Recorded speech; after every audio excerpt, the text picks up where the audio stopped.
मैं तिरंगा झंडा लिया और मेरे साथी जोर से आ कोबरा घबरा मत हम आगे हैं। तो फिर मैंने वो एक राइफल ली और राइफल की सीलिंग का झंडा बांधा, तिरंगा झंडा, और बाद वो झंडा उसी में गाड़ दिया। भारत माता की जय बोली।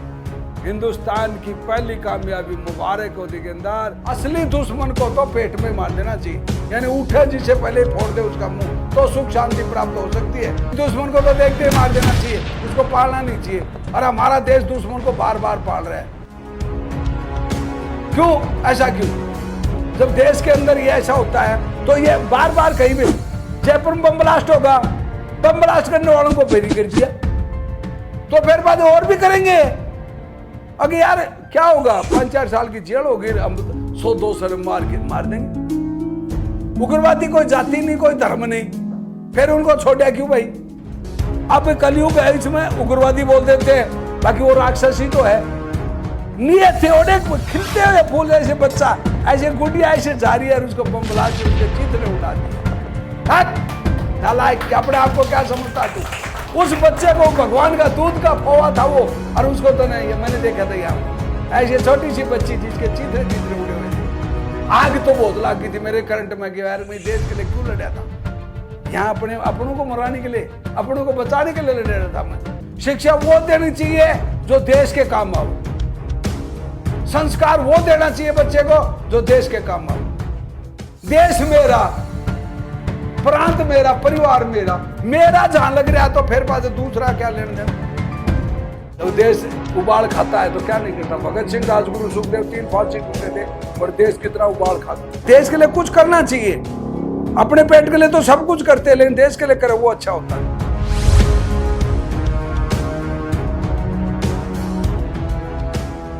जिंदा रहने के मौसम तो आते बहुत, जान देने की रुत आती नहीं। कारगिल विजय दिवस आज देश जश्न मना रहा है इस कारगिल विजय दिवस का, लेकिन उन सेनानियों का सोचिए जिन्होंने अपने प्राणों की परवाह नहीं की और तिरंगा कारगिल पर फहराया।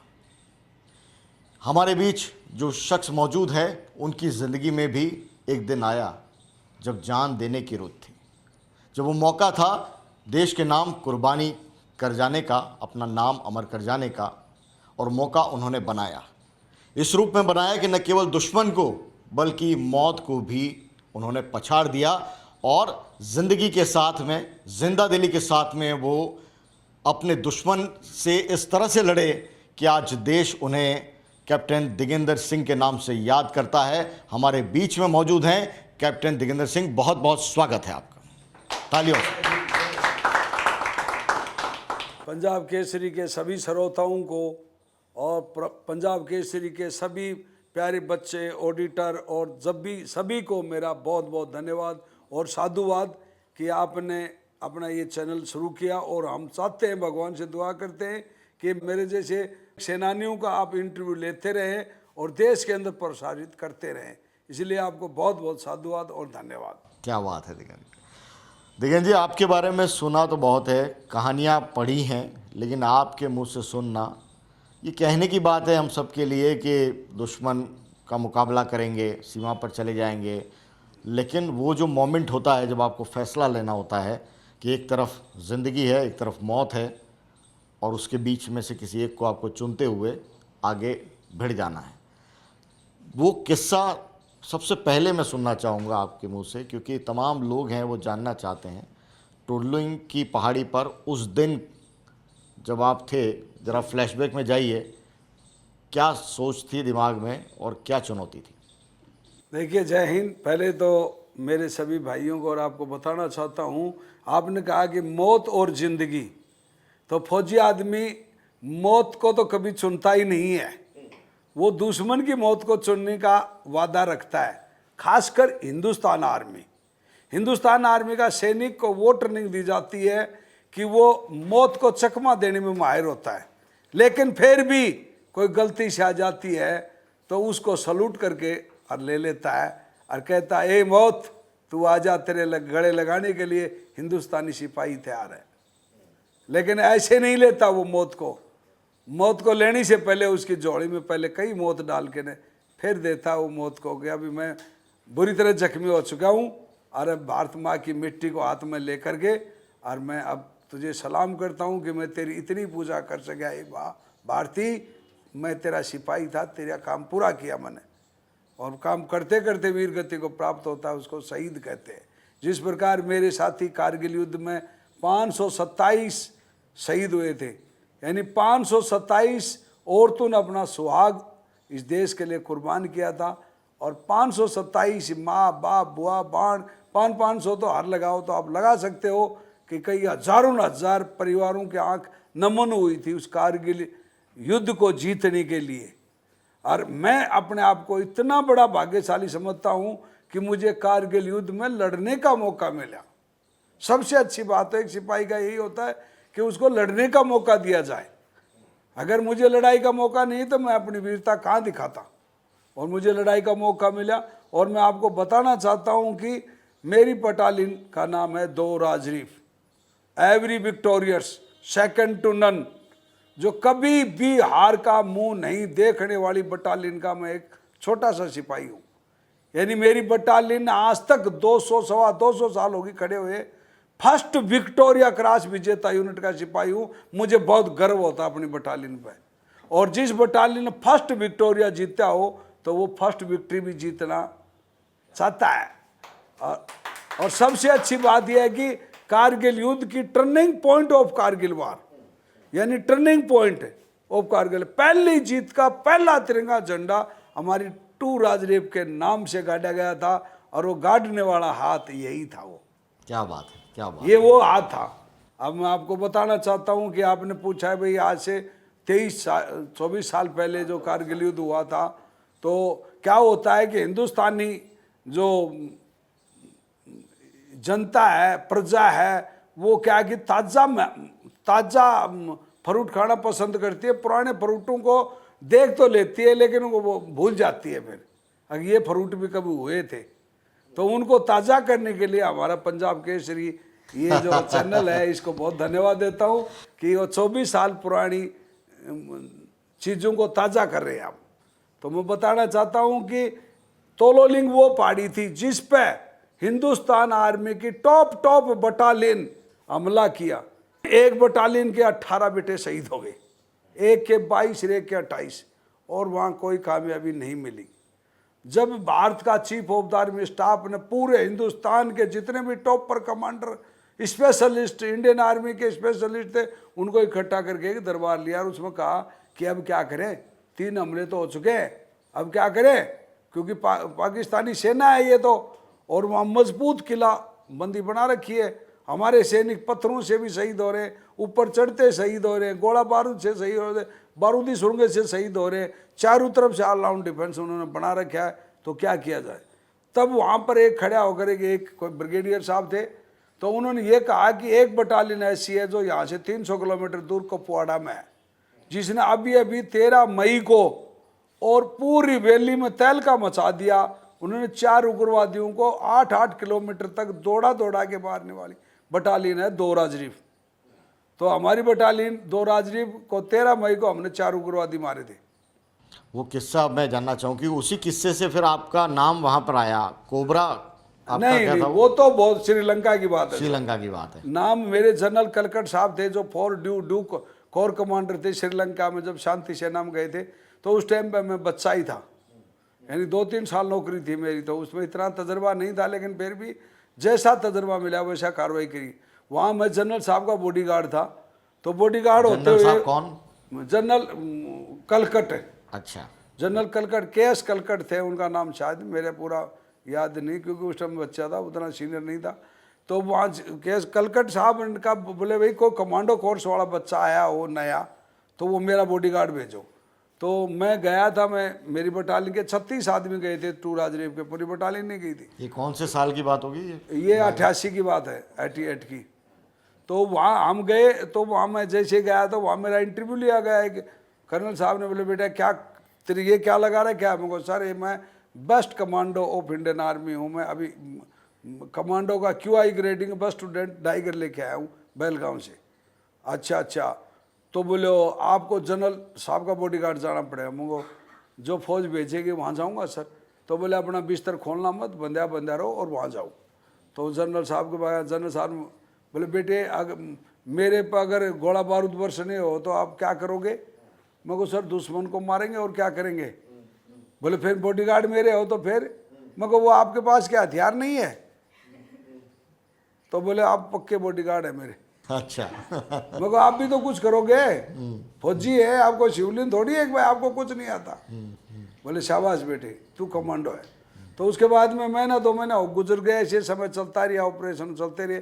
एक समय ऐसा आया कि एक ऐसे पुड़िया थी, बंधी हुई थी ऐसे पुड़िया, तो उस पुड़िया के ऊपर से जनरल साहब की गाड़ी निकल गई, हमारी गाड़ी ऐसे चढ़ी और एक LTT ने, मैं इस इलाके में देख रहा था ऐसे, क्योंकि 4 कमांडो बैठते हैं, उनका 45-45 डिग्री का इलाका होता है, तो मैं ऐसे देख रहा था ऐसे, और वो LTT ऐसे नीचे से यार उसने ऐसे ग्रेनेड फेंका, मैंने उसको कैच कर यार उसी को ठोक दिया, क्योंकि मेरे को पता है ग्रेनेड फटेगा और गाड़ी में पड़ेगा तो हम 5-6 कमांडो टुकड़े टुकड़े में तब्दील हो जाएंगे। तो मैंने उसी टाइम उनका ग्रेनेड लिया, ऐसे खड़ा हुआ और कार का वो हत्था पकड़ा और उसको वापस उसी को ठोक दिया।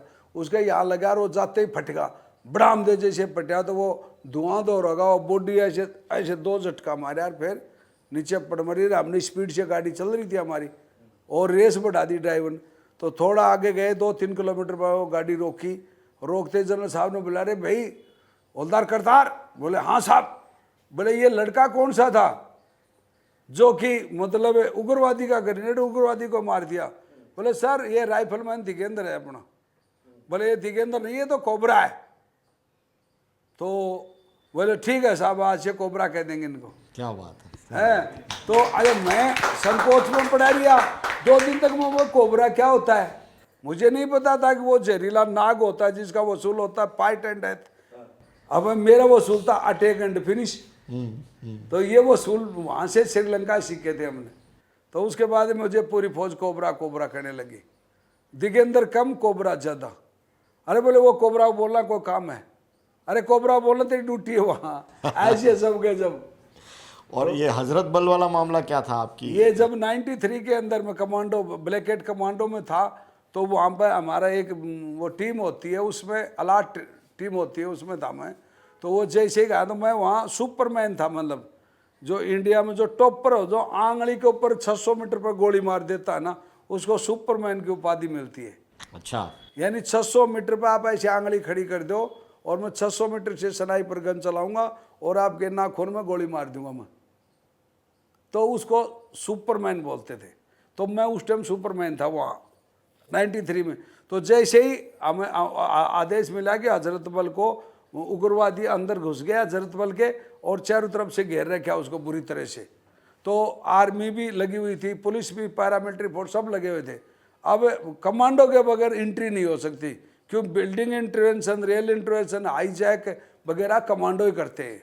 ये नॉर्मल अपने सैनिक ये नहीं, नॉर्मल तो जहाज को उड़ा देंगे पूरी कोई।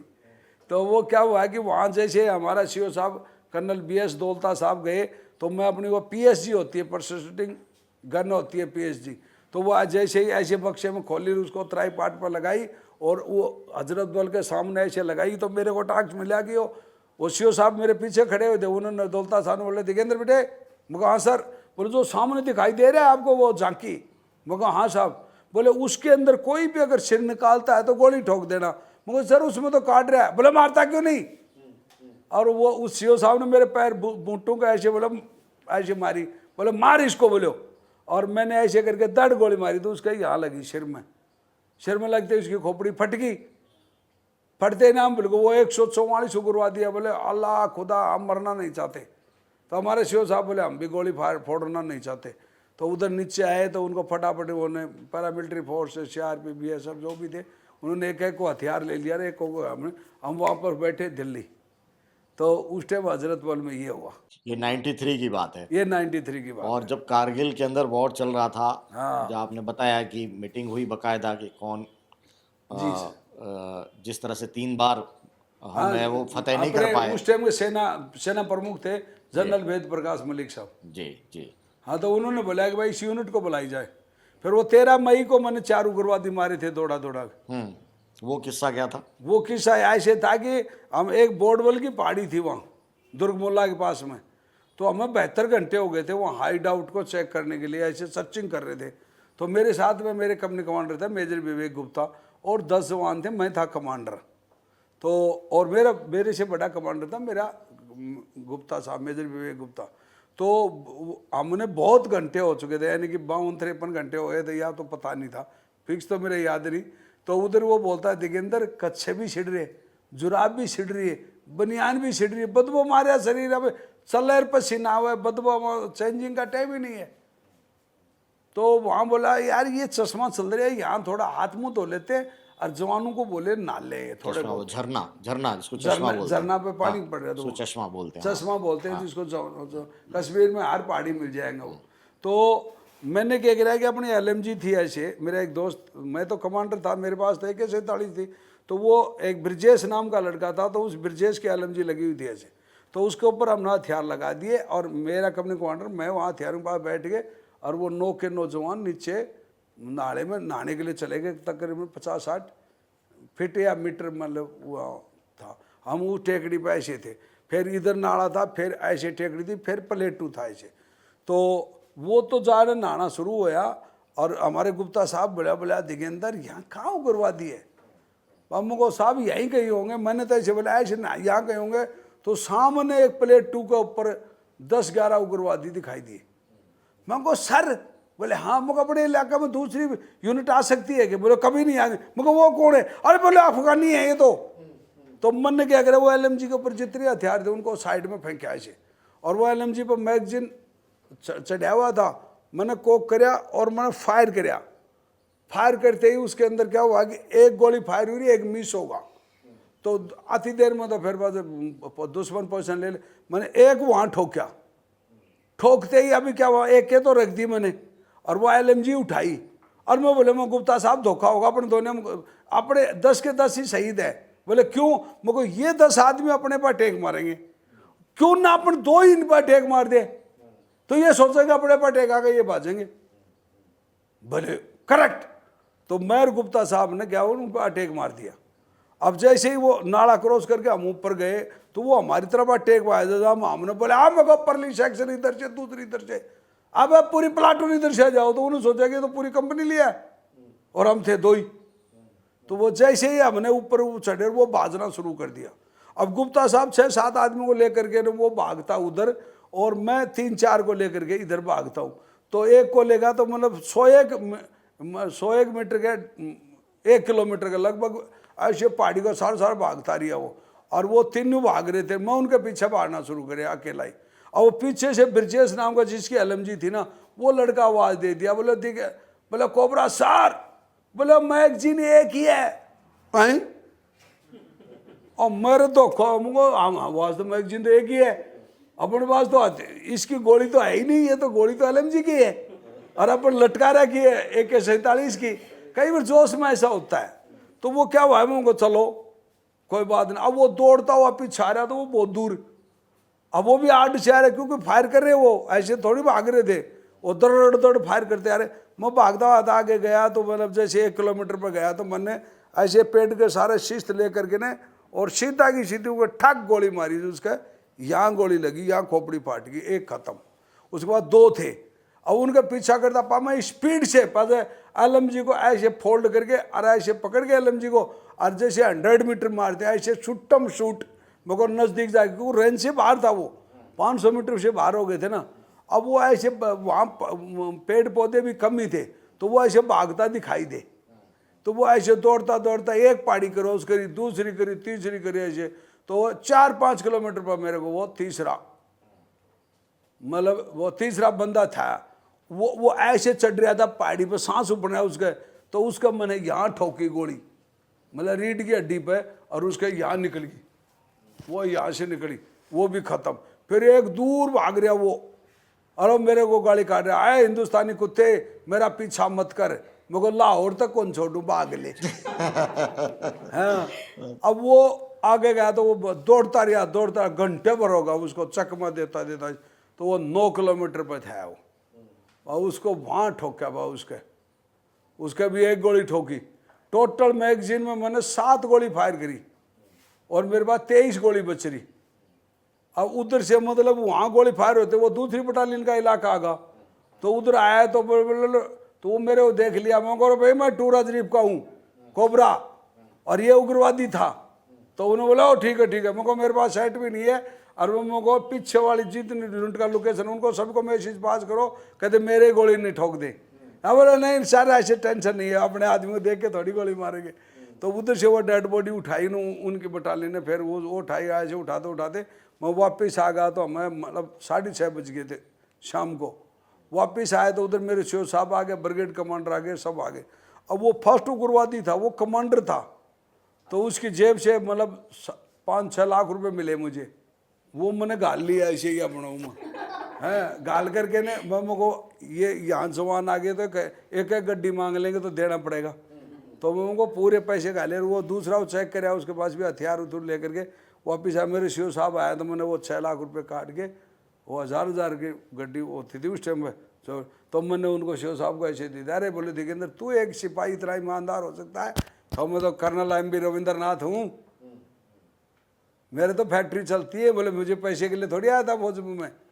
शाबाश बेटे, ब्रिगेड कमांडर को दे दिया। फिर वो सेना मेडल मिला था आपको? हाँ वो सेना मेडल इसी घटना पे? हाँ ना, इससे पहले मिला था 93 में एंड में मिला था वो। तो हजरत बल ये इसमें तो शौर्य चक्र के लिए रिकमेंड हुआ था, मिला नहीं था। ये रिकमेंडेड कर दिया था भाई आर्मी की तरफ से 100% शौर्य चक्र मिला था। लेकिन उससे पहले 13 मई की बात थी। फिर 31 मई को हमारी बटालियन को कुपवाड़ा से वहाँ कारगिल में बुला लिया। तो पूरी बटालियन वहाँ से हमारे को 36 घंटा टाइम दिया, हम 24 घंटे में वहाँ पहुँच गए। और वहाँ पहुँचने के बाद में गुमरी राम की जगह द्रास के पास में, वहाँ हम जो हमारी गाड़ी जैसे ही होल्ड करी तो देश का जो chief of the army staff आया, ऐसे गाड़ी रोकी और बोलता कर्नल एम.बी. रविंद्रनाथ। बोले यस सर। बोला बहादुर बटालियन कमांडर, तुझे 2 दिन का समय देता हूँ, क्लाइमेट सूट हो या ना हो, सिर्फ 2 दिन का समय देता हूँ आपको। 2 दिन में आप तोलोलिंग की रेकी करो और उस पर आपको अटैक मारना, उसके बाद में आपका दरबार लूँगा। आपके जितने भी खोखार कमांडो है उनको तैयार कर ले, कहीं है तो बुला ले। बोलो 2 दिन बाद में दरबार लूँगा। बोलो यस सर, कोई बात नहीं। बोलो जय हिंद। अब सीओ साहब ने ओ ग्रुप को इकट्ठा कराया। अरे बोलो बाद में टेंट टांट तो बाद में लगाएंगे, बाद में क्लाइमेट बाद में शूट करेंगे, पहले तोलोलिंग पे चलते। तो हमारे सीओ साहब हमारे को लेकर के ने तोलोलिंग पे हम गए, और गए तो वहाँ जा कर के देख दाख के ने हमें पूरी रात चले, पूरी रात। और सुबह हम तोलोलिंग के नज़दीक से पहुँचे, और वहाँ पूछे तो वहाँ डेड बॉडी ऐसे तोलोलिंग हमारे से तकरीबन 800 मीटर का लगभग टॉप था। वहाँ वो जो बटालियन उसके जवान अपनी गल लगे हुए थे, तो उनसे हमने पूछा क्या क्या है। फिर वो पूरी तोलोलिंग इस प्रकार से थी, तो उसको ऐसे रेकी करया, रेकी सामने से रेकी करी। फिर मैं नाले में गया, नाले में जा करके यहाँ से रेकी करी, ऐसे खूब दूरबीन से देखा, देख दाख के, और फिर आ करके मैं आ गया। सीओ साहब को बताया। बोले बेटा तू अलग गया था, क्या देख क्या है? मैं को सर मैं रास्ता देखने के लिए गया था। तो बोले और रास्ता मिला? मैं को हाँ। बोले कैसा रास्ता है? मैं को बहुत कठिन है पर नामुमकिन नहीं है। बोले क्या बात कर रहे हैं? बहुत कठिन है पर नामुमकिन नहीं है। मैं को सर नामुमकिन तो अपनी यूनिट की हिस्ट्री में नहीं है। तो बोले कैसे? मैं को सर यहाँ से अगर रस्सा बांध दिया था तो उसमें 15 मीटर पर मिलेगा, और को बारूदी सुरंग ना खड़ी में।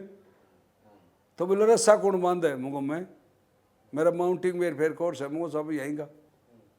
तो बोले क्या चाहिए? मैं को वो रस्सा चाहिए जो जापानी रस्सा है अपने पास में, इंडिया वो कमांडो के पास में, जिसकी लंबाई मतलब 100 मीटर और उसका वजन 7 किलो 600 ग्राम, उठाने की क्षमता 10 टन। वो रस्सार में मुझे कोई खिलाड़ी इंजेक्शन लगाते हैं ना, वो इंजेक्शन चाहिए साहब। उसका वो रोड है, क्या बोलते हैं उनका, मेरा तो नाम आज भी याद नहीं है, उस दिन भी नहीं था। पर मुझको सर वो इंजेक्शन चाहिए ताकि मैं रस्सा थोकती थे मैं ऊपर चढ़ूँ ना, तो मुझको वो मैं थकूँ नहीं। बोले ओके ये मंगवा दूंगा मैं। तो सीओ साहब ने काफ़ी कोशिश करी। फिर उसने मेरे को शाम को बोला, बोले कल दरबार है जनरल साहब का, तू जनरल साहब को सीधा ही बता दे, वो 2 ही मिनट में मंगा देगा। मुझको ठीक है सर। तो उसने ऐसे क्लॉथ मॉडल बना करके तोलोलिंग की पूरी ब्रीफिंग करने लगा। भाई टूर आजरेब को ये टास्क दिया जाता है, ये फलानी दिखड़ी जो फौजी भाषा थी ना वो लैंग्वेज वो सारी दे दी। देने के बाद में बोले भाई मुझे इस बटालियन से बोले एक चीज़ चाहिए, क्योंकि ये कभी भी हार का मुंह नहीं देखी। मुझे जीत का तिरंगा झंडा फहराने वाला कोई ऐसा एनसीओ जेसीओ ऑफिसर साहिबान चाहिए जो इस पर फहरा सके। तो वहाँ कोई नहीं बोला, सन्नाटा छा गया। तो उस टाइम मैं पीछे खड़े आ, तो मेरे बड़ी बड़ी दाढ़ी थी, मैं दाढ़ी रखता था। तो मैं खड़े आ, मैं सर जय हिंद, best commando of Indian army नायक दिगेंद्र कुमार उर्फ कोबरा, सेना मेडल सर। बोले शौर्य चक्र, उसने बोला शौर्य चक्र भी रिकमेंडेड है।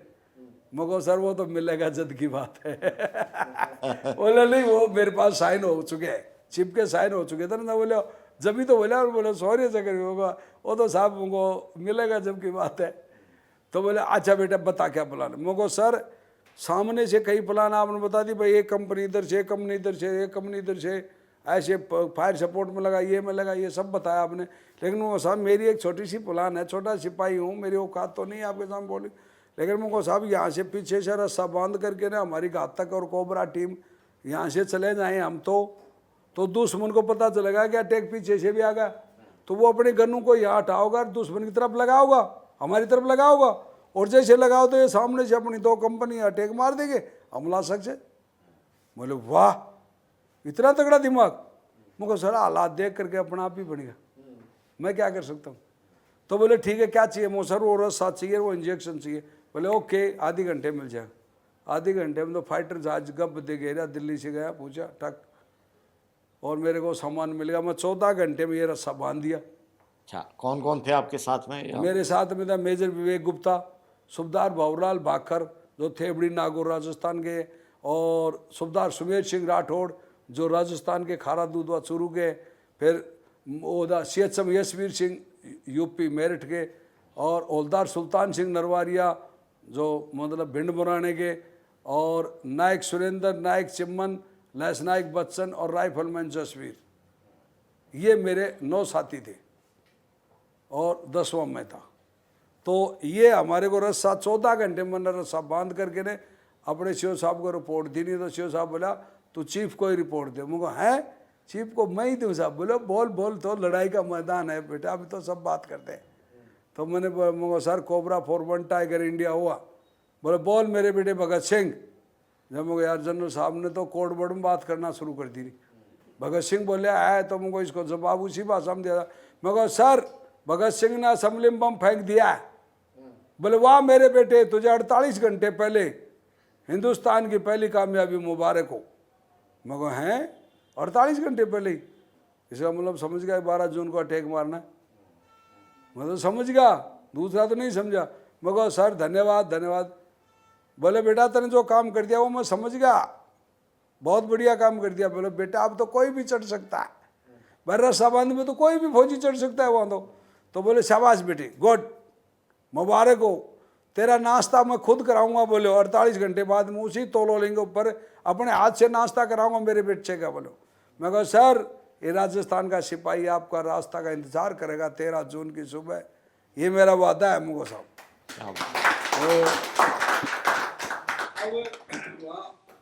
क्या होता है कि 12 जून की रात को हमारा सीओ साहब कर्नल MB रविंद्रनाथ ने बहुत तगड़ी प्लान बनाई कि भाई सामने से एक कंपनी इधर से अटैक मारेगी, एक कंपनी इधर से मारेगी। अपनी घातक अपने उसी के अंडर थे, वो किसी को पता भी नहीं था सीओ साहब को कि हम घातक वालों को वहाँ भेज रहे। तो बोले भाई एक कंपनी यहाँ से अटैक मारी, दूसरी कंपनी हटी है, और इनकी एक एक कंपनी रिजर्व है। तो 4 कंपनी फाइटिंग कंपनी होती है एक बटालियन में। तो जैसे 12 जून को 8:30 बजे रात को तो इसके ऊपर बिफोर्स गन फायर कर रही थी, दबा दब फायर कर रही थी। उससे पहले जब मैं रस्सा बांध रहा था उस टाइम पे भी फायर कर रही थी वो, ताकि दुश्मन बाहर निकल के मुझे ऐसे देख ना सके। तो ये पोजीशन थी। तो वो बांधने के बाद में क्या हुआ कि जब 12 जून को हमने यहाँ नीचे बैठे थे 100 मीटर नीचे ऐसे प्लेटू के ऊपर, और हमने रस्सा इस तरीके से बांध दिया कि भाई कोई भी चढ़ सकता है। तो वहाँ हमारा गुप्ता साहब बोलता है कोबरा क्या करना है। हम को सर तोलोलिंग पर झंडा गाड़ना और क्या करना, जनरल साहब ने अपने को झंडा दिया है, यो झंडा जरूर गड़ेगा। बोले मैं तो यही चाहता हूँ दिगेंदर, हमारी टूर आज बात इतिहास में लिखी जाएगी। बोले कि आज हम पहली जीत कारगिल युद्ध जो वर्ल्ड का सबसे टॉप हाइट पर लड़ने वाला युद्ध है, और उसकी पहली जीत हमारी यूनिट को मिलेगी, इससे बड़ा और क्या हो सकता है। तो बोले बता तेरी प्लान बता। मैं साहब कंपनी कमांडर तो आप, मैं क्या बताऊंगा। बोले ना बता। मैं कहा सर मेरी तो प्लान सुनो तो एक ही बात है। बोले क्या। मैं को पहला बैंकर को मैं बर्बाद कर दूंगा। तो सूबेदार भावलाल भाकर बोलता साडा दूसरा सर जी। सीएचएम यशवीर बोलता ओए ओ यूपी का भी नंबर है। बोले ऐसे करके, तो ऐसे करते करते गुप्ता साहब बोले मैं गुड़ पर निकले आया हूं। बोले मैं भी दो। बोले मोमो साहब 5वां आपका। और वो छठा बोले सुरेंद्र बच्चन सारा हम डिटेल हो गए। और बोले बैंकर 11-12 हुए तो मैं 11-12 हुए तो जो अपन में जो बच्चा है ना बंदा वो उसको उड़ा देगा। नहीं फर्स्ट हम अपन उड़ाएंगे। फर्स्ट यहाँ तो वहां भी फर्स्ट दोबारा भी। बोले शाबाश ओके डन। अब हमने 18 हैंड ग्रेनेड ले लिए मैंने, एक AK-47 राइफल ले ली और 350 गोली, एक पिस्टल, एक कमांडो डैगर। इतना बड़ा चक्कू होता है जो साइनाइड में डुबोया होता है, ना हिंदी ना अंग्रेजी ना उर्दू कुछ। बोले टच करते ही ऊपर जाता है बंदा। तो वो मैंने यूज किया था कारगिल में। तो ये लेकर के उस भगवान को याद करके उस शिव जी बोले को मालिक जीत दिवाना और कुछ नहीं चाहिए, वो मालिक जीत दिवाना और कुछ नहीं चाहिए। तो उसके बाद में हम वहाँ चढ़ना शुरू होते हैं। 12 जून की रात को 8:30 बजे सबसे पहले मैं आगे चढ़ा। जैसे जैसे ऊपर चढ़ा, चढ़ते ऊपर से जैसे ऊपर टॉप पर जैसे यहाँ गया तो इस पर तो 12,000 गोले बरस रहे थे गोलियों के। तो वहाँ तो ऐसे बारिश की तरह हो रही थी। मैं बोला मैं cobra 4 Lamba Lamba pass over ना। वो fire base commander Ramkumar Lamba था।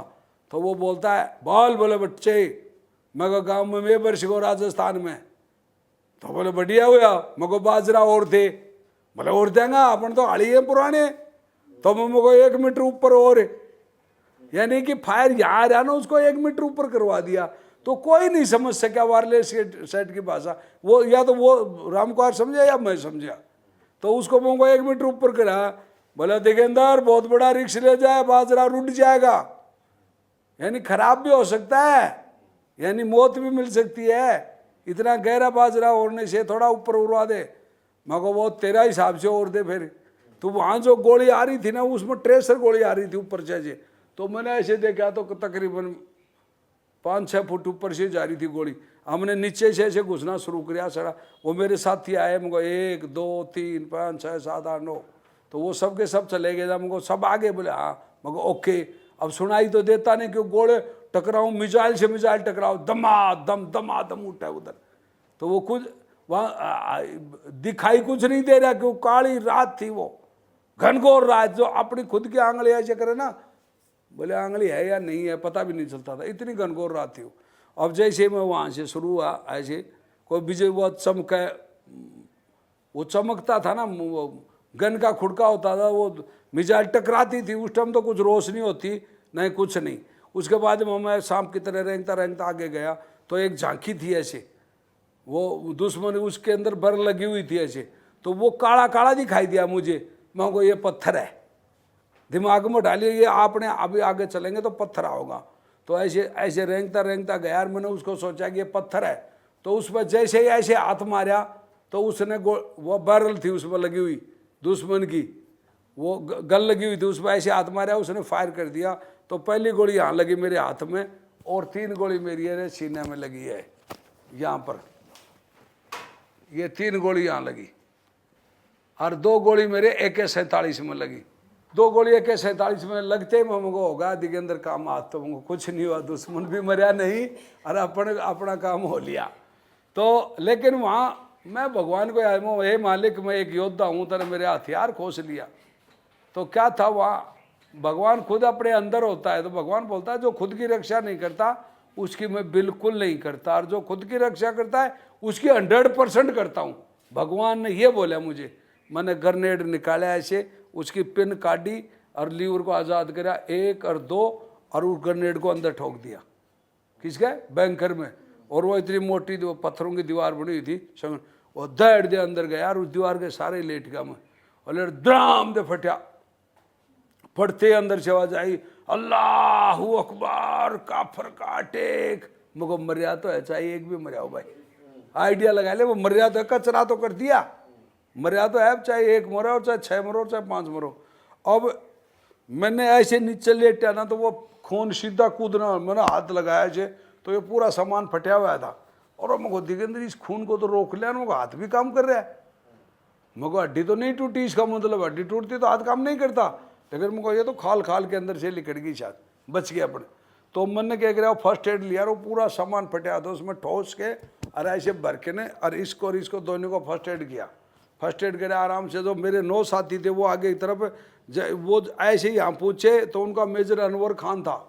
बोला मेरा नाम मेजर अनवर खान है, हिंदुस्तानी काफरो, मैं तुम्हारे 3 हमले फैल कर दिए, चौथा कैसे सक्सेस होने दूंगा। या अली साथियों आगे बढ़ो, या अली। उन्होंने तो या अली बोला और अपने वाले बोला बोलो राजा रामचंद्र की जय, बोल बजरंग बली। अड्डा सपरे शुरू हो गई। अब मेरे 9 साथियों ने उनके 30 आदमियों को खत्म कर दिया। पर मेरे एक साथी का किसी का 10, किसी का 5-5 गोली लगी, क्योंकि क्लोज फाइट थी, मतलब बिल्कुल नज़दीक से, को 10 मीटर को 15 मीटर पैसे। और मेरे 9 साथियों ने उनके 30 को ख़त्म कर दिया। मैं खड़ा नहीं हुआ, नहीं तो मैं भी ख़त्म हो जाता। अब मैं वहाँ पड़ा हूँ खाड़ी में, उनकी गन ऐसे फायर करे, गनों के नीचे यहाँ लेट रहा हूँ मैं, और यहाँ फर्स्ट एड करे आराम से, और उनके गन ऊपर से ऐसे फायर करे, वहाँ करता रहे कोई बात ना। और वो ग्रेनेड लिया और ऐसे पिन काटी, 1 कर 2 और ऐसे दीवार के भीतर वहीं लेट गया, बड़ाम बड़ाम।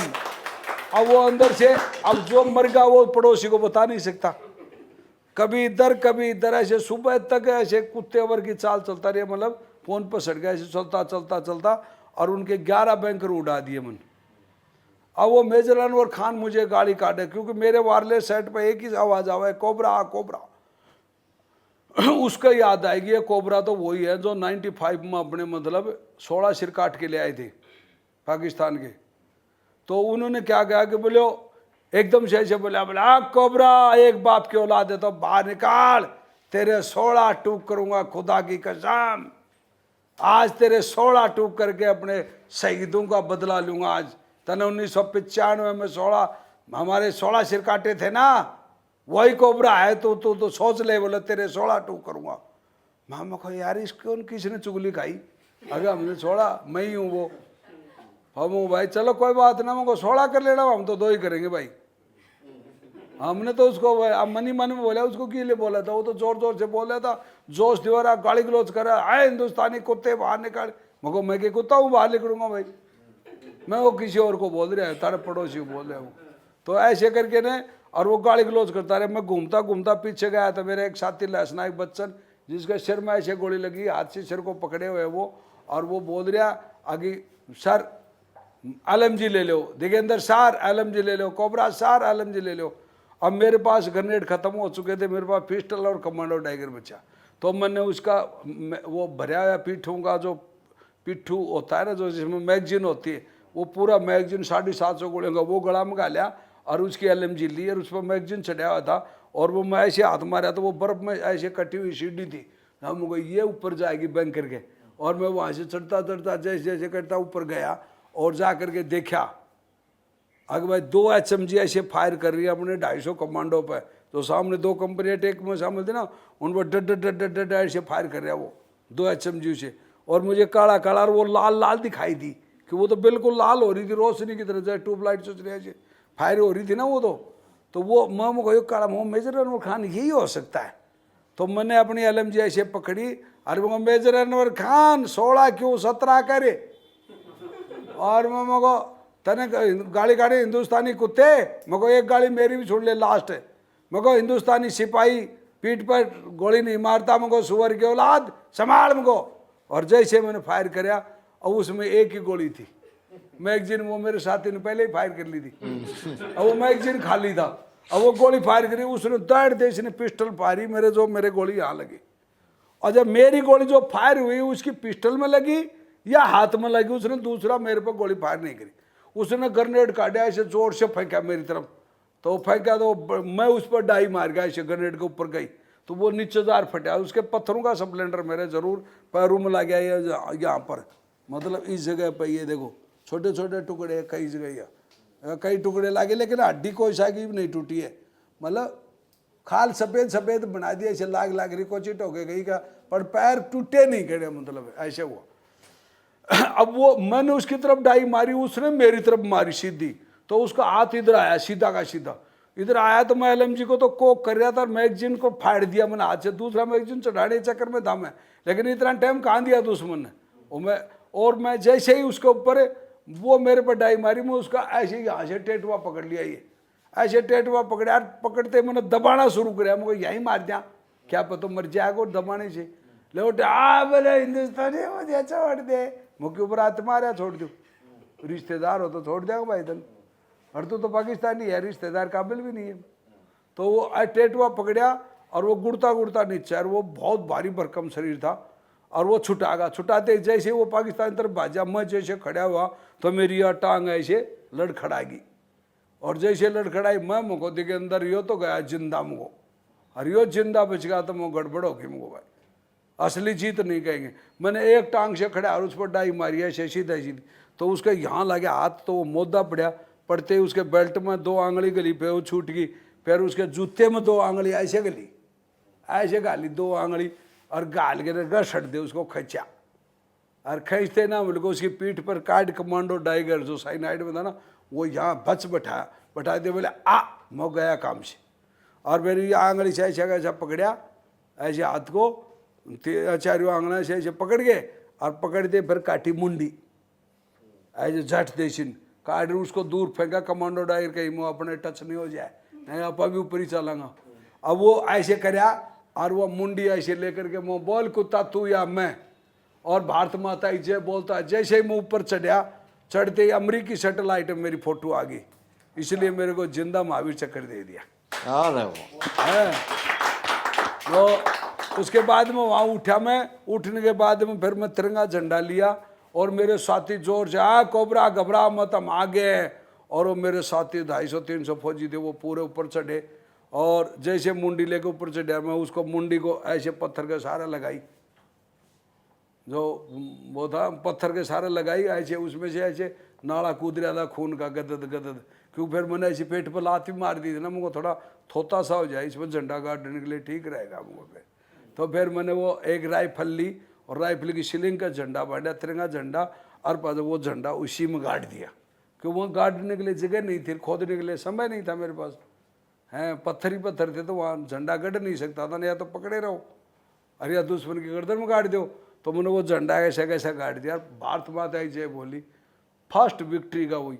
फिर मेरे शिव साहब आए, प्राउड माई सन, हिंदुस्तान की पहली कामयाबी मुबारक हो दिगंदार, मेरे बच्चे आज टू राजरेव का नाम तरण स्वर्ण अक्षर में लिखवा दिया, शाबाश मेरे टू राजरेव के बहादुर और बब्बर शेर जवानों, शाबाश तुमने कमाल कर दिया रे मेरे बच्चों, शाबाश। पर वो मेरे एक साथी था, उन्होंने बोला सर दिगेंद्र तो बुरी तरह जख्मी है, बोले इसको उठाओ। फिर वहाँ से उठाया और श्रीनगर हॉस्पिटल में आया मैं, वहाँ देश का प्रधानमंत्री मेरे को ऐसे मतलब स्ट्रेचर पे लेटाया था, उसने मेरे 3 थप्पी मार कर अटल बिहारी वाजपेयी या कही वारे मेरे कलयुग के कर्ण बली 48 टपकाए। मैं कहा है मुझे तो पता ही नहीं। तो वो डॉक्टर बोलता आपको पता ही नहीं, हम तो ठोकते ठोकते गिनती थोड़ी करते 1 2 हम तो ठोक रहे थे वहाँ। अरे क्या हौसला है जवान का यार, इतनी गोली लागने बाद में। तो डॉक्टर बोला साहब इसको ज़रूर जिंदा रखेंगे।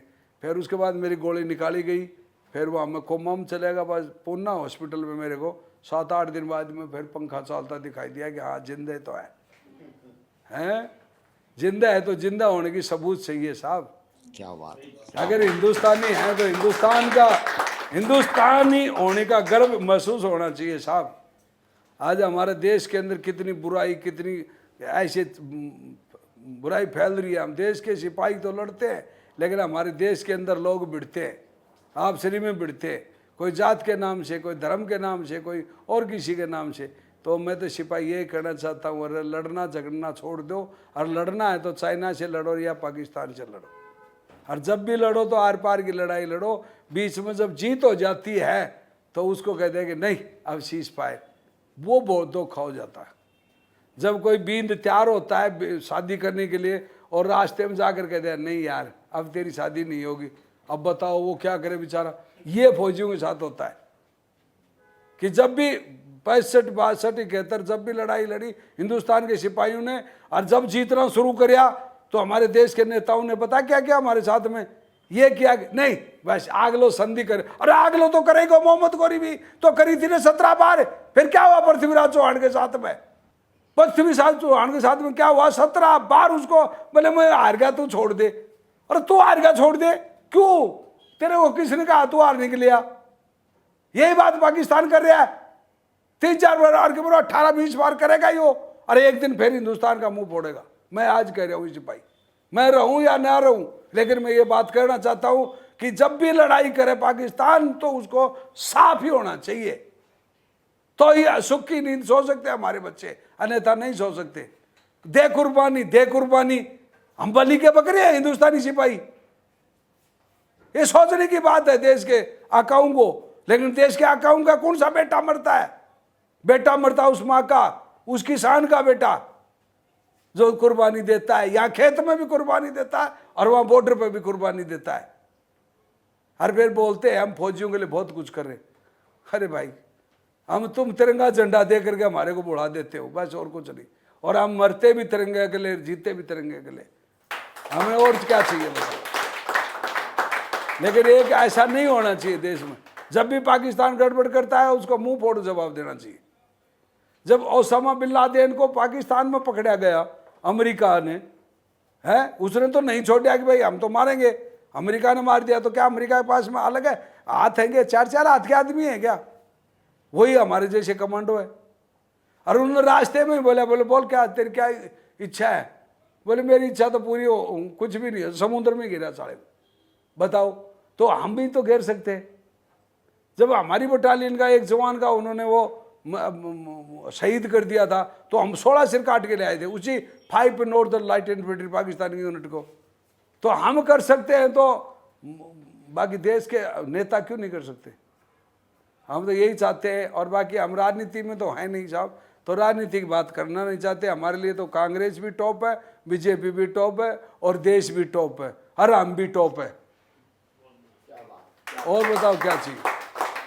जय हिंद, जय भारत बंधु। कोई पूछना चाहता है प्रश्न? मैं वही देवेंद्र जी, क्योंकि तमाम जो लोग हैं उनमें से कई ऐसे हैं इनकी पैदाइश 99 के बाद की हुई है। हाँ, ये वो कारगिल तो शहीदी उनको तो है। पता, वो जो आप भावनाएं जिस तरह से जाहिर कर रहे थे, जो कहानी बता रहे थे, हमने तो उन कहानियों को सुना है और आपके मुझ से पहले भी सुना है, लेकिन हर बार सुनते हैं तो लगता है कि बिल्कुल शायद हम भी वहीं पे खड़े हैं कारगिल में, और युद्ध के जो माहौल में वो जो जज्बा था उसको महसूस करते हैं। तो यकीनन जिन लोगों ने पहली बार सुना है उनके लिए तो बहुत सारा, यकीनन ये देश के वो भाग्यशाली बच्चे हैं जिन्होंने एक जिंदा शहीद को देखने का, इनका पिक्सल कैमरा 1400 का आज भी लालायित है। क्या बात है। ये मेरे लिए सौभाग्य की बात है। ये सबसे बड़े भाग्यशाली है ये बच्चे, जो देश के 140 करोड़ जनसंख्या है। मेरे लिए बहुत भाग्यशाली। इसने मेरे लिए दुआ जरूर करी होगी कि कोई कारगिल की स्टोरी, अपने साथियों की स्टोरी सुनाने वाला कोई तो बचा है। क्या बात। और मैं अपने आप को भाग्यशाली महसूस करता हूँ कि मैं भारत में पैदा हुआ और भारत के लिए लड़ाई लड़ी और पहली जीत दिलाई कारगिल युद्ध की। तो ये सबसे अच्छी बात है साहब। तो न्यूज रूम के अंदर हमारे जो साथी हैं, जी जी, उनसे मैं एक एक करके जो भी पूछना चाहें। हाँ। ऋषिका सर, आपने अभी जो स्टोरी सुनाई, सच में रोंगटे खड़े हो गए। ये वाली फीलिंग तब आई थी जब शेरशाह मूवी देखी थी, जिसमें विक्रम बत्रा को दिखाया गया कारगिल युद्ध के, जिन्हें रियल हीरो, सभी हीरो है लेकिन उन्हें रियल हीरो की उपाधि दी गई। आपने विक्रम बत्रा को बेहद करीब से देखा है, उनके बारे में आपके मुंह से जानना चाहूंगी। विक्रम बत्रा वो सैनिक था जो ये बोलता था, मैंने उनको ट्रेनिंग दी है, उनको ट्रेनिंग दी है विक्रम बत्रा को, कि वो बोलता था गुरुजी आपको पूरी बटालियन गुरुजी के नाम से बोलती है, तो ये क्या चक्कर है? मैं को भाई मैं कमांडो की ट्रेनिंग देता हूँ बच्चों को, और आपको लेनी है तो आप आ जाओ। बोले सर कमांडो कोर्स तो मेरा है और लड़ने का बहुत दिल रखता हूँ मैं, लेकिन कभी दुश्मन मिलेगा तो जरूर मारूंगा। मैं को अभी दुश्मन सामने है और मौका है, दिखा दे। अरे दिखा दे अपनी जात है हिंदुस्तान को, आगे वो एक सैनिक हूँ, मेरी जाति सैनिक है। मैं इतना ही कहा था उस बच्चे को। उसके बाद मेरे को बाद में पता चला पुणे हॉस्पिटल में विक्रम बत्रा शहीद होगा लड़ते लड़ते। बहुत अच्छा योद्धा था और इसलिए उनको परमवीर चक्र दिया गया। अच्छे योद्धाओं को दिया जाता है, ऐसी बात थोड़ी।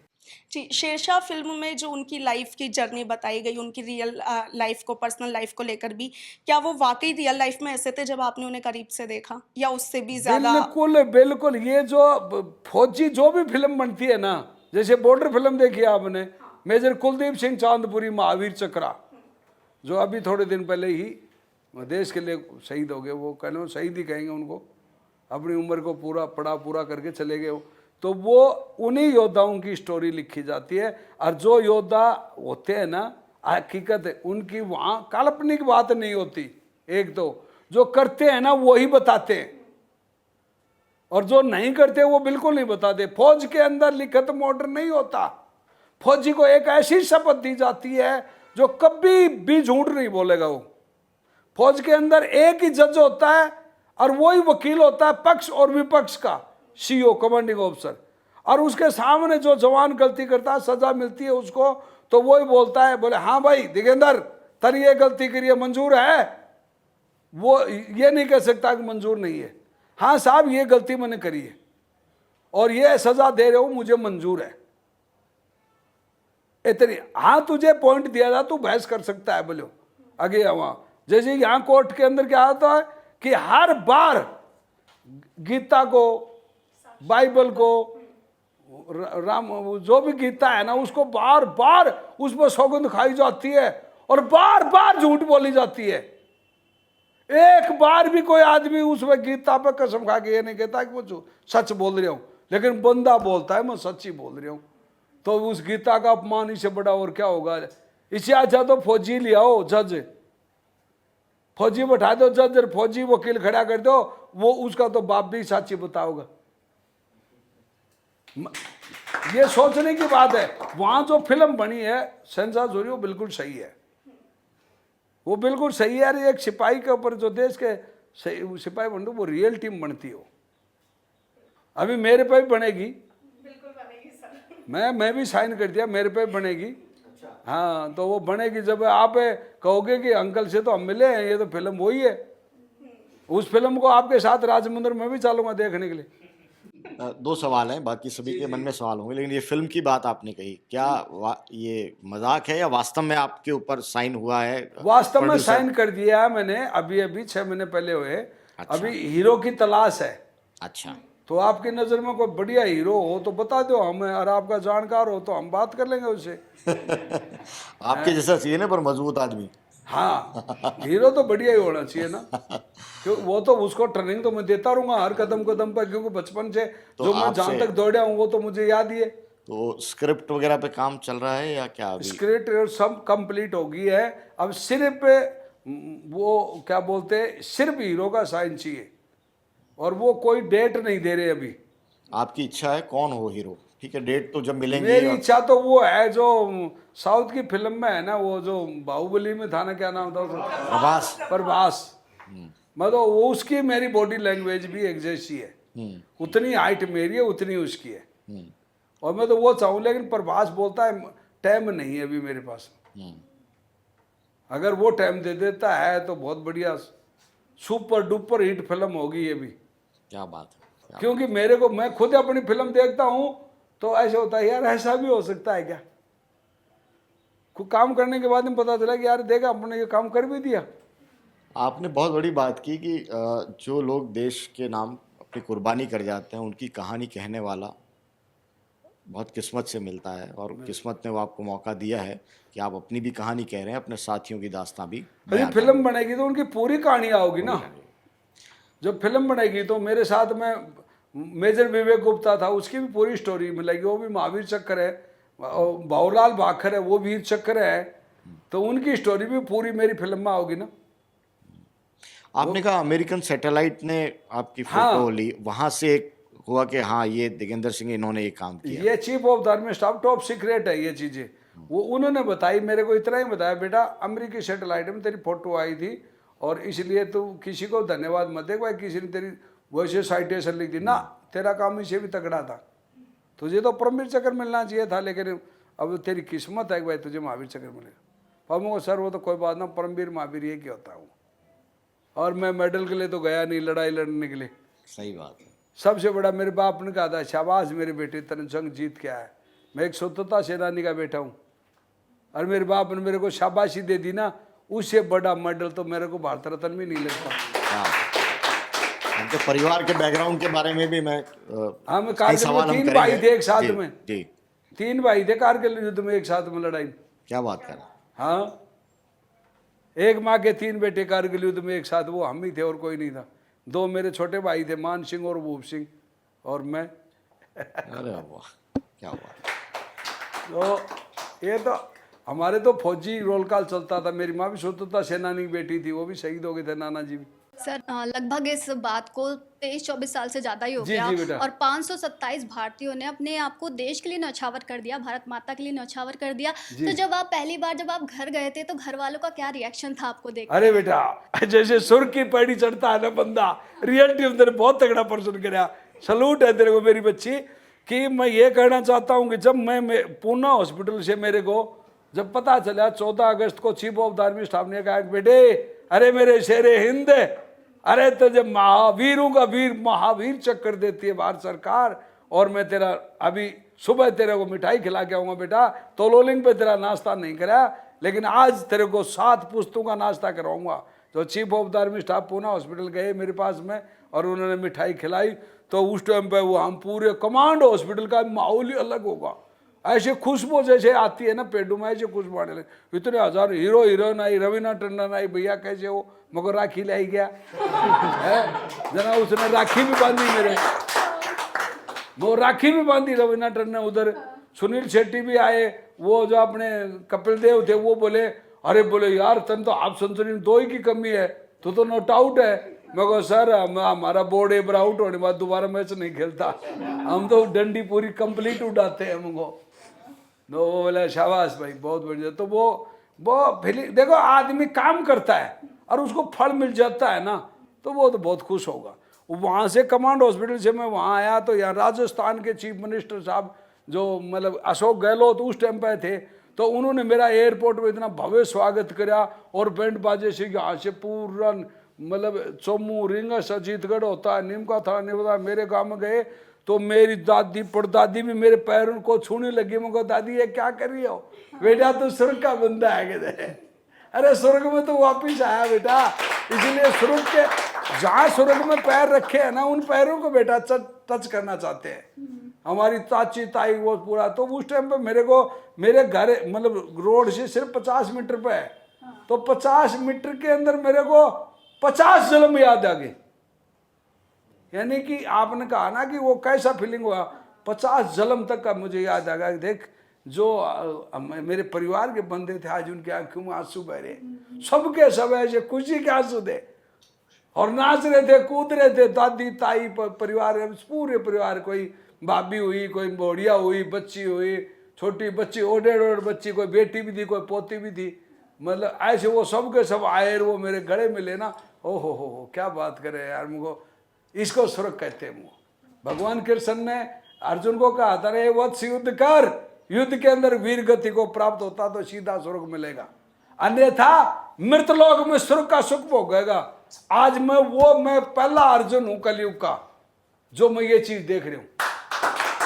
मैं कहीं भी हिंदुस्तान के किसी भी कोने में जाओ, किसी भी जाति किसी भी धर्म में जाओ, मेरे को जहां बुलाते हैं लोग ऐसे देखते हैं कि यार ये वो दिगेंद्र है। अरे भाई साहब आप वो दिगेंद्र है, हमको वो ही दिगेंद्र हूँ। भाई साहब आप कारगिल में लड़ाई लड़ी, अरे वहाँ कहीं ऐसी बात है, बड़ा बढ़िया हंसी आती है, बड़ा ऐसी फीलिंग सी होती है, और रोंगटे खड़े कर देते हैं बच्चे मिलते हैं ना, अंकल एक सेल्फी ले लूँ। मैं बेटा ये क्यों 2 ले, एक तो डिलीट भी हो जाए क्या पता है। तो मेरे प्यारे बच्चे इतने अच्छे लगते, किसी को नाम बताते ही कितना उदास आदमी क्यों ना हो, और उसको बोलते भाई साहब मैं दिगेंद्र कुमार महावीर चक्र विजेता हूँ, है वो भूल जाता अपनी बात पूछने की क्या घटना घटी, और वो तो यार मैं ऐसे व्यक्ति से मिल रहा हूँ, तो इससे बड़ी खुशी और क्या हो सकती है बेटा। मैंने कहा ना कि शाबाशी से बड़ा भारत रत्न नहीं है। महावीर चक्र, परमवीर चक्र, वीर चक्र, अशोक चक्र, कीर्ति चक्र, ये कोई मेडल नहीं। अगर माँ बाप ने किसी ने शाबाशी तेरे को शाबाश बेटा, इससे बड़ा मेडल नहीं बेटा दुनिया में। तो मैं तो शाबाशी ले रहा हूँ 140 करोड़ जनसंख्या की शाबाश। मुझे कोई भी पार्टी, कोई भी धर्म, कोई भी दुश्मन भी होगा तो पर मुझे शाबाशी जरूर देगा। क्यों? वो देश का दुश्मन नहीं है ना, मैं उसका दुश्मन हूं, यानी मेरी उसके मनमुटाव है, लेकिन वो है कि मेरे देश का अच्छा सिपाही है। मेरी इसकी दुश्मनी जरूर है, लेकिन शाबाशी जरूर, शाबाशी का हकदार जरूर है। तो हाँ बेटा, और पूछो भाई साहब, आप भी हाँ, पूछो। मेरा दौर था जब आप 18 घंटे में जब आप लोग पहुंचे थे कारगिल में, हाँ तो उस समय जो खाने पीने का दौर होता है कि जब आप लोग के सेनाओं के बीच में होता है हाँ। कि खाना क्या खाया जाए, वो क्या था, और पानी वगैरह व्यवस्था क्या थी आप लोग के लिए, खाने सर की व्यवस्था? बटालियन और बॉडी में क्या फर्क है?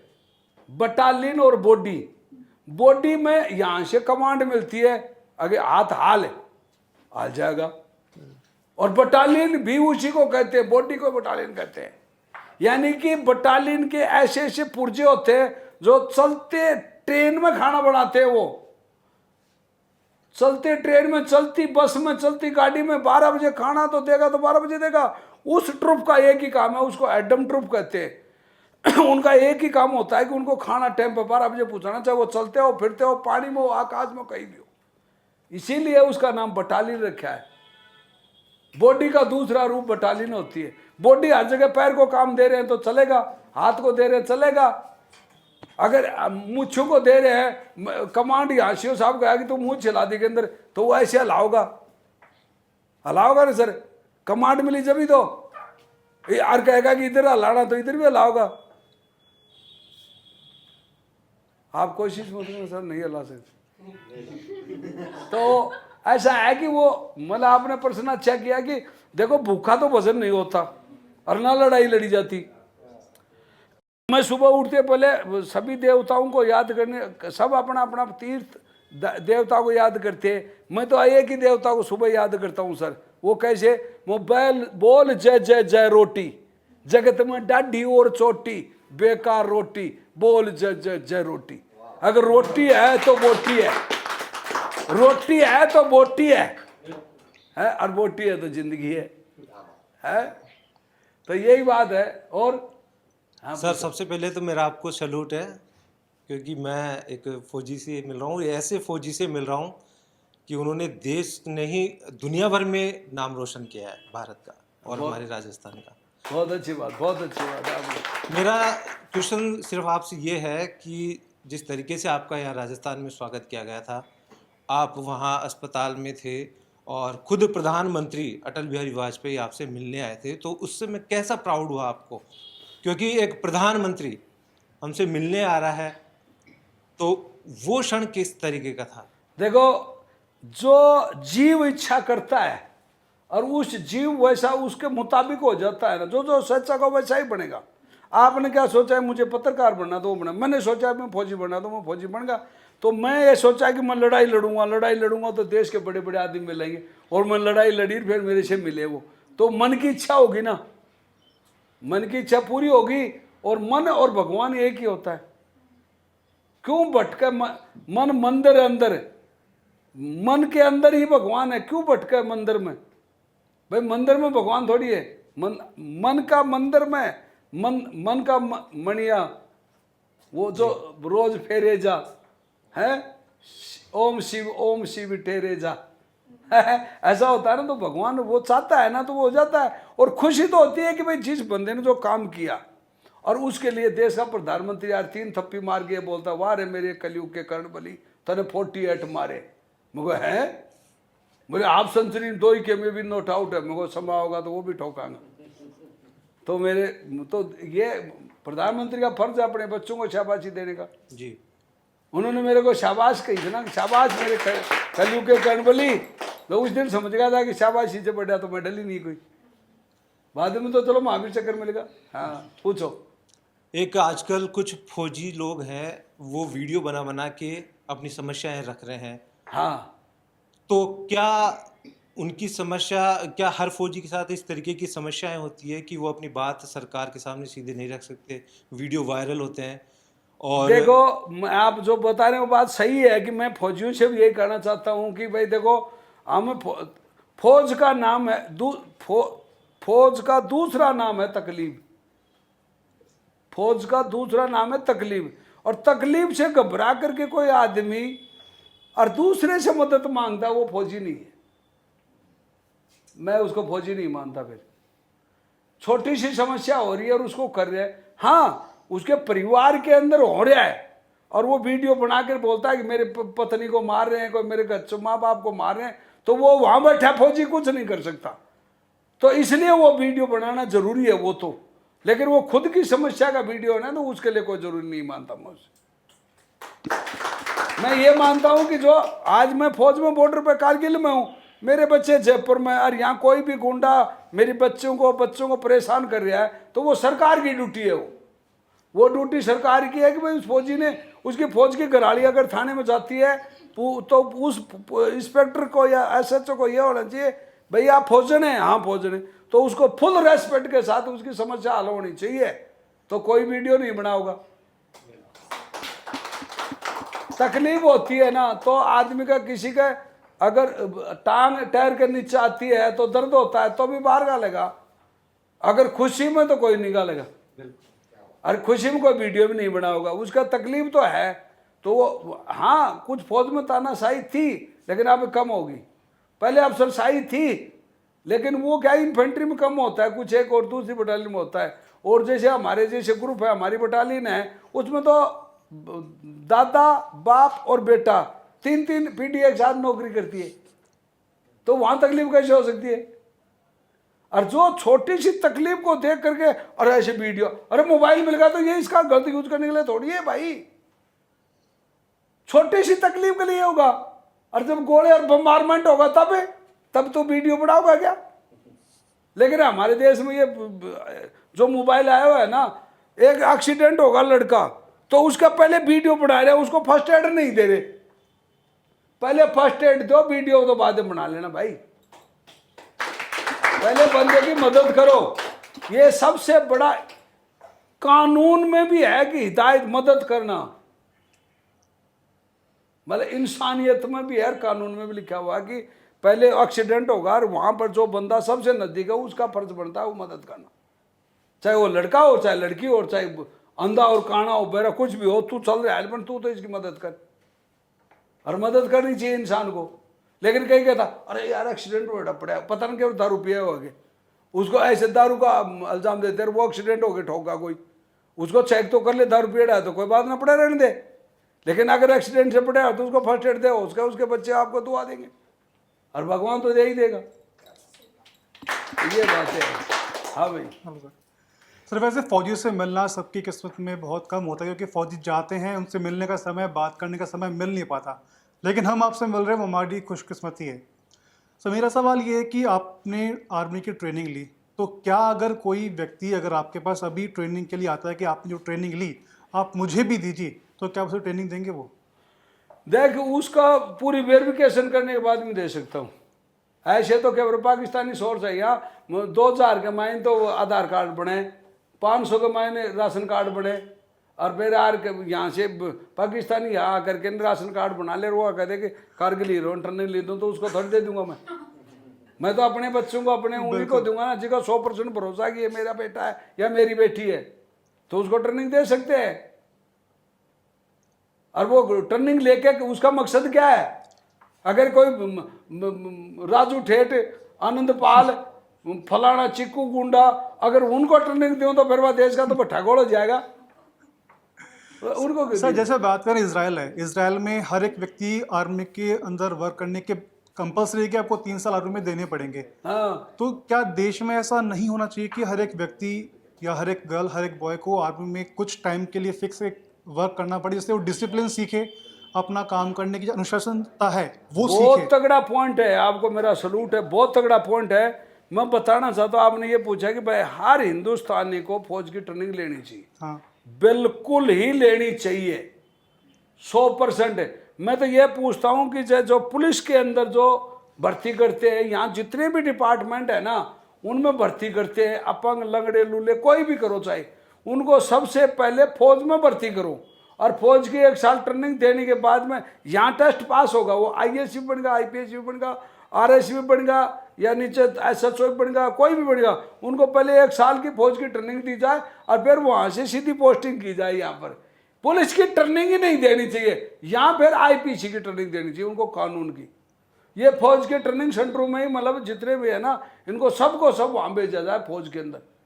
और जो अग्निवीर अभी चला है, ये भी मेरे हिसाब से मतलब अभी 50% कर दिया, लेकिन मेरा मन कहता है कि ये 100% हो जाएगी वापिस जैसे, क्योंकि अग्निवीर उनको लागू है जैसे दूसरी कंट्री है जहां पर कोई नौकरी करना नहीं चाहता, वहां अग्निवीर योजना लागू अच्छी होती है। लेकिन अपने देश में तो देशभक्ति है, वो तो करना चाहते हैं, सबके सब करना चाहते हैं हमारे तो। और वह अगर मोदी जी से यही कहना चाहता हूं मैं, अगर आपको अग्निवीर फौजियों की या बदली करिए तो मैं तो एक ही रिक्वेस्ट करता हूं मोदी जी से या देश के सभी इस चैनल को सुनने वालों से, एक ही रिक्वेस्ट है कि अपने देश का कानूनी बदली कर, जो दूसरे देश में है ना उसकी फोटो कॉपी ले आओ, कोई पैसा नहीं लगेगा, और वो लागू कर दो अपने देश में तो भी कोई पैसा नहीं लगेगा। तो फिर बाद ये क्राइम भी खत्म, गुंडागिर्दी भी खत्म और दादागिरी भी खत्म, सब कुछ खत्म हो जाएगा, सुख और शांति, मतलब राम राज हो जाएगा। फिर उसको कहते हैं राम राज। राम ने क्या बनाया था, राम ने क्या चीज बनाई थी जो इसलिए कहते हैं कि राम राज? मर्यादा तो उनकी थी, मर्यादा पुरुषोत्तम, मर्यादा मानी कानून, तो वो मर्यादा में रहना चाहिए। आज हमारे बच्चे पापा से क्या पूछते हैं, पापा बोले बेटा कहां जा रही है, अरे पापा क्यों मूड खराब कर दिया, ये मर्यादा है, ये उस बच्चे की मर्यादा है। चलो तेरा बाप बिल्कुल पागल है लेकिन तू तो सीख कुछ। बेटा बेटी क्या बोलते हैं, अरे पापा मैं जा रही कॉलेज जा रहा हूं, फलानी जगह जा रहा हूं, तो क्यों बीच में बोल रहा है? अरे तेरा बाप ने बोला, कोई कुसूर नहीं हुआ, तेरे को पैदा करने वाले ने बोला है? और जब तू पैदा करेगी तेरे को बच्चा होगा और तेरे को ऐसे बोलेगा, जब पता चलेगा कि ये बात की चोट कैसे लगती है। गोली की चोट तो हमने देखी है, और बात की चोट जब लगती है, संस्कारी बच्चे होते हैं वो पूजे जाते हैं बेटा। मेरा एक लास्ट सवाल और, आपने बोला कि जब पाकिस्तान से वॉर हुई है सरकारों ने वॉर को कंप्लीट नहीं करने दिया, सीज फायर का नाम दे दिया, लेकिन आज की जो सरकार है उससे आप कितने संतुष्ट है? क्योंकि 2016 के अंदर नहीं, 2014 के बाद में तो इन्होंने छोटे छोटे करे, तो इन्हें इलाज तो बढ़िया कर दिया। देखो इसके लिए तो धन्यवाद का पात्र, जिसने इलाज किया वो बढ़िया किया। लेकिन मैं एक और कहना चाहता हूँ मोदी जी को कि मोदी जी ने फौजियों के लिए बहुत कुछ किया, देश के लिए भी कुछ किया। पर मेरी एक रिक्वेस्ट है कि जब फौजी है ना, जो लड़ने वाले सिपाही, उन्होंने खुद ने कहा था, मतलब है कि फौज का सबसे पहले सिपाही लड़ता है, पहले हसनाई लड़ता है, फिर नायक लड़ता है, फिर हौलदार लड़ता है, फिर सूबेदार लड़ता है। ऑफिसर तो मतलब पूरी बटालियन में 4-5 होते हैं। अब ऑफिसरों को, अब मैं बताना चाहता हूँ कि मेरा ये हाथ कट रहा है, मतलब ये हाथ कंडे में पूरा, तो मेरे को तो मिलते हैं 20,000। अगर अफसर का ये हाथ कंडे में होता, एक बुढ़ो मान वालों, तो उसको क्या मिलते हैं 2.5 लाख रुपए। तो हाथ में फर्क क्यों? ये सबसे बड़ी वीडियो बनाई देश में।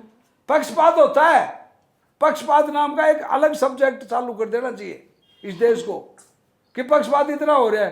भाई कर्नल है, वो कर्नल की तनख्वाह ले रहा है, जनरल जनरल की तनख्वाह ले रहा है, लेकिन जो कटेगा लड़ाई के मैदान में कटा है, और उसको मतलब फर्क क्यों भाई, हाथ में फर्क क्यों? प्रॉब्लम तो दर्द तो उतना ही होता है। तो ये मैं कहना चाहता हूँ मोदी जी से कि आप अग्निवीर को तो समाप्त करो, और OROP 2 है ना सैनिकों को, वो लागू करो। और सबसे अच्छी बात है OROP 2 के अंदर जो विसंगति है ना, मैं बताता हूँ कि 3 हौलदार हैं, 20-20 साल नौकरी करके आए, तो एक हौलदार की तो 22,000, एक 21,000, एक 20,000। अब तीनों बराबर करा, तीनों बराबर होनी चाहिए कि नहीं पेंशन?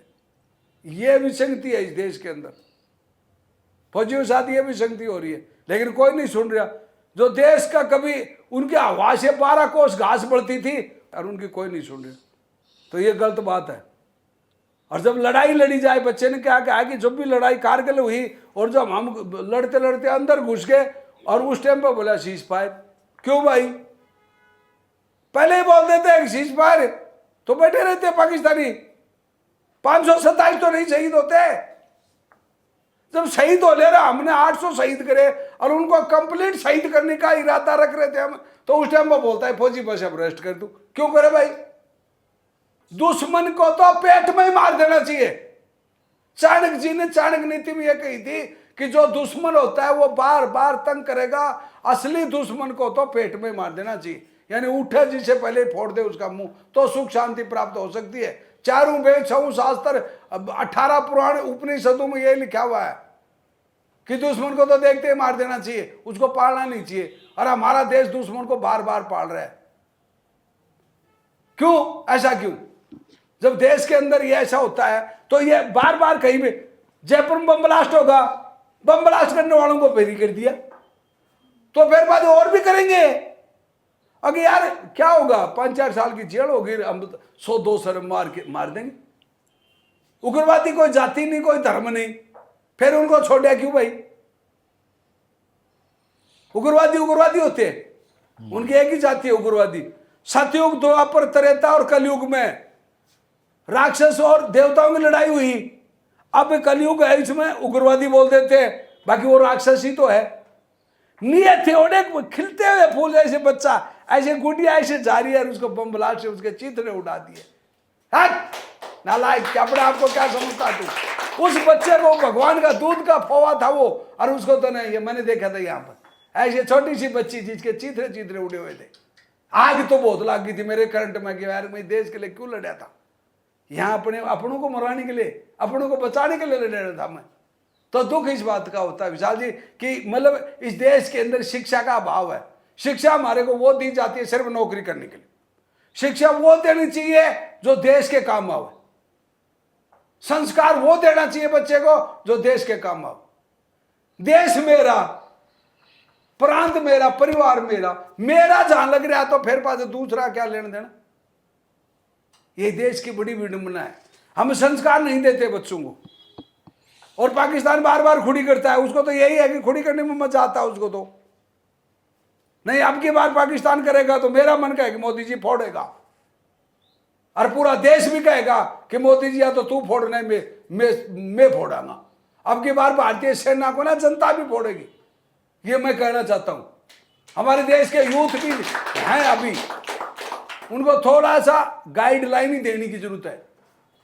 बाकी अगर जैसे 71 की लड़ाई में जयपुर महारानी कॉलेज की लड़की बॉर्डर पर सिपाहियों को अन्वेषण पूछा रही थी उस टाइम पर, जब भी महारानी कॉलेज का नाम आज इतिहास में, इंडियन आर्मी के इतिहास में लिखा हुआ है कि महारानी कॉलेज की लड़कियां 1971 के युद्ध में और वहां पर राजस्थान बॉर्डर के ऊपर फौजी भाइयों के पास जा करके ऐसे बोले, भाई ये राखी बांधी, ये ले अन्वेषण, अरे फोड़। जब देश उबाल खाता है तो क्या नहीं करता। भगत सिंह, राजगुरु, सुखदेव 3 फांसी टूटे थे, पर देश कितना उबाल खागा। तो वही होता है। तो देश के लिए कुछ करना चाहिए।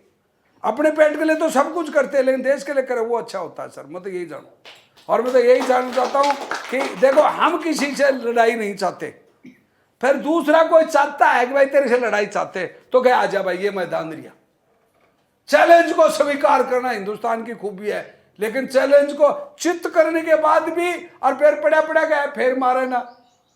पाकिस्तान तो वो लगता आदमी है, एक लात मारी फिर गए इना ठीक कर लगी, दोबारा मारी, 3 मार दी, 4 बार मार दी, 5 बार, उसको 100 लात मार दे, वो तो ऐसे करता रहेगा।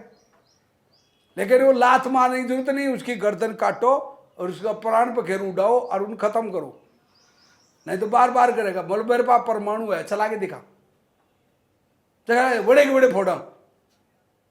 ये देश में अपन नेता का भरोसा हो जाता है। हाँ बेटा पूछो। सर, आपने महिलाओं की बात की। महिलाओं ने समय समय पर देश के लिए बहुत कुछ किया है, फिर चाहे अंग्रेजों के समय में झांसी की रानी हो या फिर आपने अभी जो महारानी कॉलेज की बात करी, लेकिन फिर भी सेना में हमेशा से महिलाओं की भूमिका को लेकर सवाल उठते रहे हैं। कोई मजबूत कमांड उन्हें नहीं मिलती है, अदर सेक्टर्स में मिलती है, जैसे कि सेना में डॉक्टर का पद दे दिया या कुछ और, लेकिन जैसे पायलट या जो एक फाइटर, जो सैनिक का जज्बा होता है, वो कहीं महिलाओं को नहीं मिल पाता है। अब मिलने लगा है, लेकिन अभी भी बहुत कम। आपकी क्या राय है इस पर?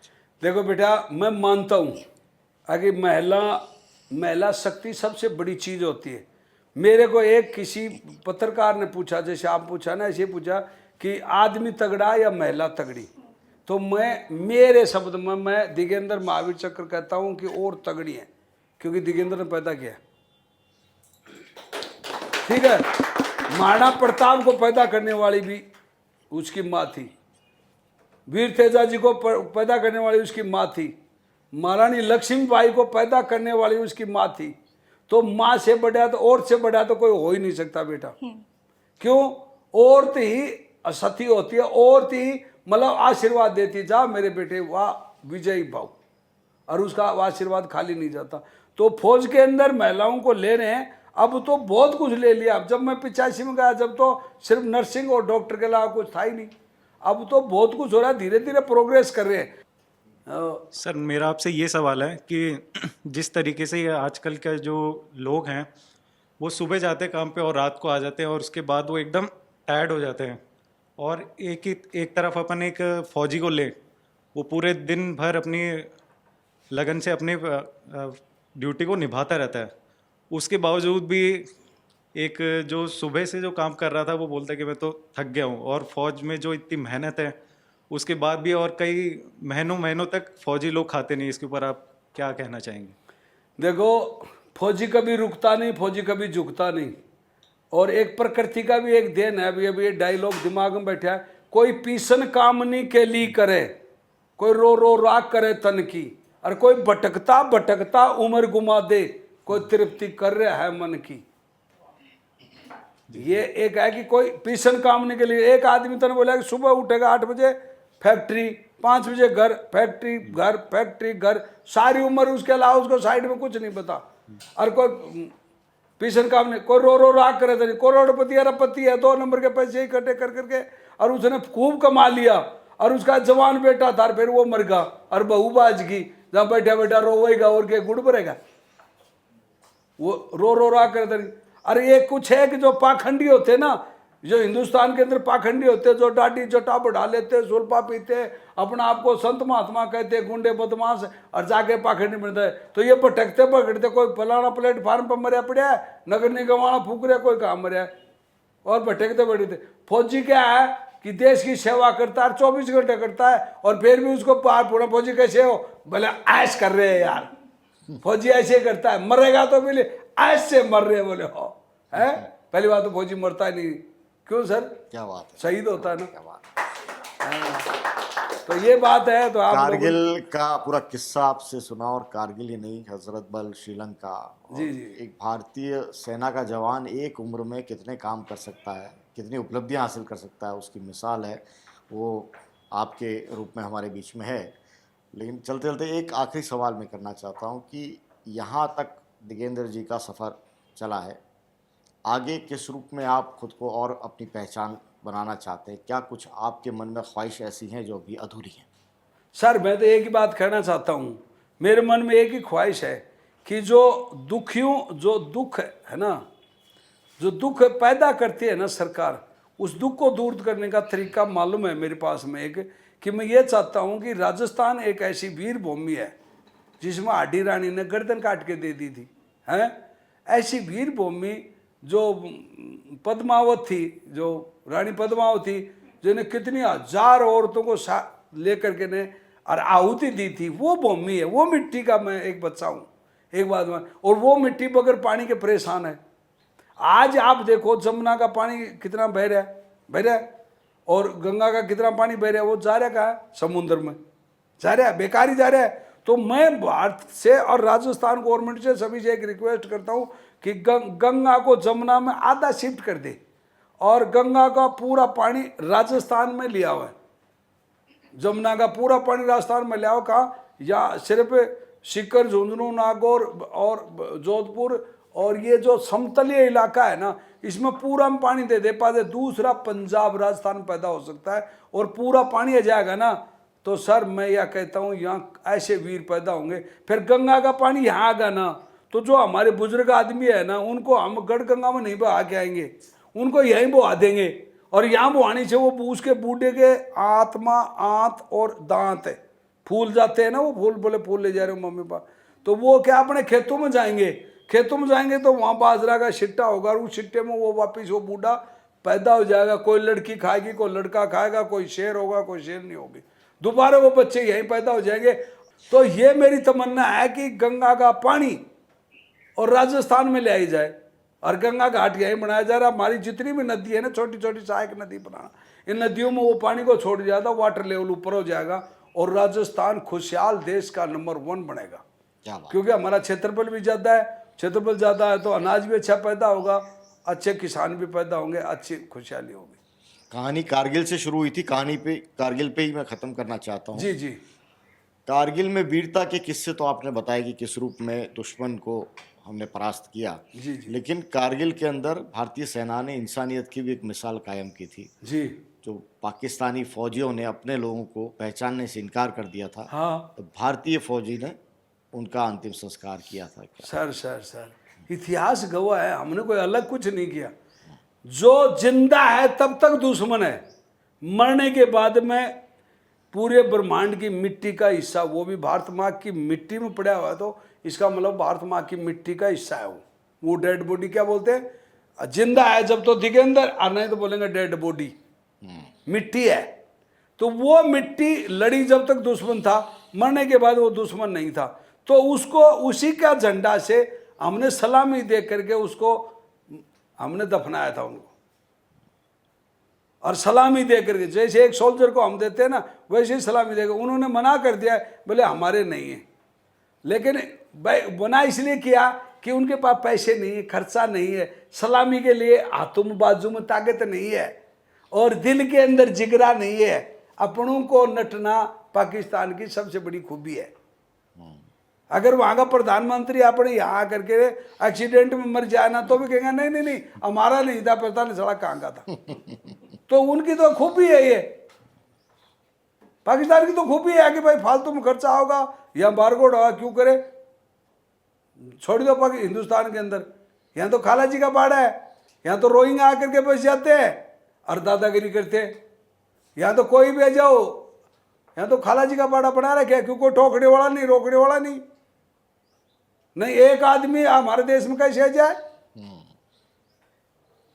लेकिन यहाँ तो कोई क्या है कि कानून थोड़ा लचीला है, केस चलेंगे तारीख पर तारीख, तारीख पर तारीख, तारीख पर तारीख चलती रहती है, और कुछ होना जाना है नहीं।